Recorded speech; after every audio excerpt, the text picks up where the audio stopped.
Awolesun. Iroyin Awolesun. Iroyin Awolesun. Iroyin Awolesun. Iroyin Awolesun. Ẹ káalẹ́ ẹ̀yin ènìyàn wa. Èyí ni ìròyìn Awolesun tí ó ń dé sí etí ìgbọ́yín ti ọjọ́ tòní, ọjọ́ 29 oṣù kẹfà ọdún 2019. Ẹ kú àsìkò yìí ẹ̀yin aráalé. Èyí ni iléeṣẹ́ Ọ̀nà Àrà tòní tí a mọ̀ sí Ọ̀nà Àrà Today News. Orúkọ tèmi ni Yemisi Oladipupo. Gómìnà ní ìpínlẹ̀ Ọ̀yọ́, ọlọ́lá jùlọ Ṣèyí Mákindé bá ará ìlú sọ̀rọ̀ lálẹ́ òní nínú ìfọ̀rọ̀wánilẹ́nuwò orí rédíò fún ayẹyẹ 30 ọjọ́ tí wọ́n dé orí àga àkóso ìpínlẹ̀ Ọ̀yọ́. Ọ̀rọ̀ àwọn alága ìbílẹ̀ tí ìjọba lé dànù jẹyọ. Ẹ jẹ́ kí a tẹ́tí sí èsì gómìnà lórí ọ̀rọ̀ náà. Ó yá, amójú ẹ̀rọ mi, bá mi gbé ohùn gómìnà jáde.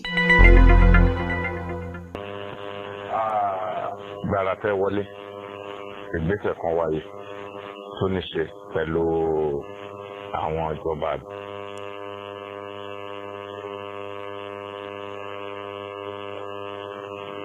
Agbára ló ní kọ́ńtẹ́sì tí a ti kò ṣe tó láti. Wọ́n lẹ́yìn ìgbà tí èyí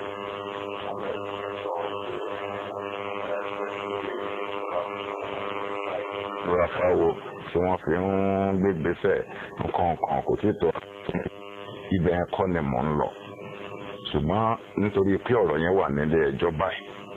Ṣùgbọ́n tí ìbúra fún wa. Pé wọ́n búra fún yín kò tí ì di wákàtí méjì lọ.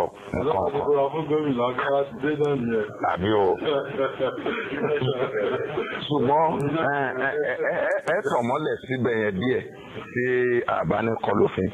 Ṣùgbọ́n lẹ́yìn ìgbẹ́ bá wà tàn pé a tún fẹ́ kó jẹ́ pé àwọn ìjọba ìbílẹ̀ yìí sí ọ̀nà tó ń gbà ṣe tẹ́lẹ̀ tó jẹ́ pé wọn ò ṣe ìdìbò ìjọba ìbílẹ̀ lọ́nà tí ẹ̀yin lérò pé ó yẹ kẹ́ ẹ fi dá sí nígbà tí PDP ò fi dá sí táwọn ẹgbẹ́ kan ò fi dá sí.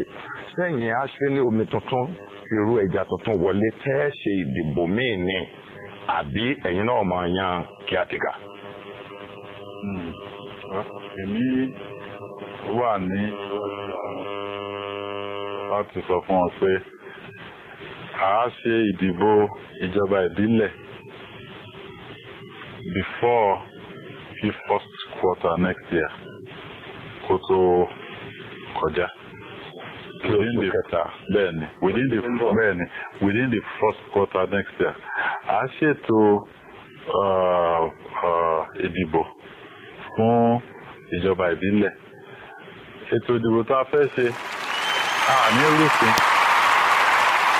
ní ìfà pé a fẹ́ ṣe ètò.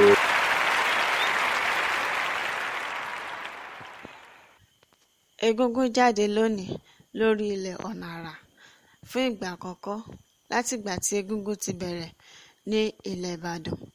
Kò síjà, kò sí wàhálà, kò sì sí ariwo.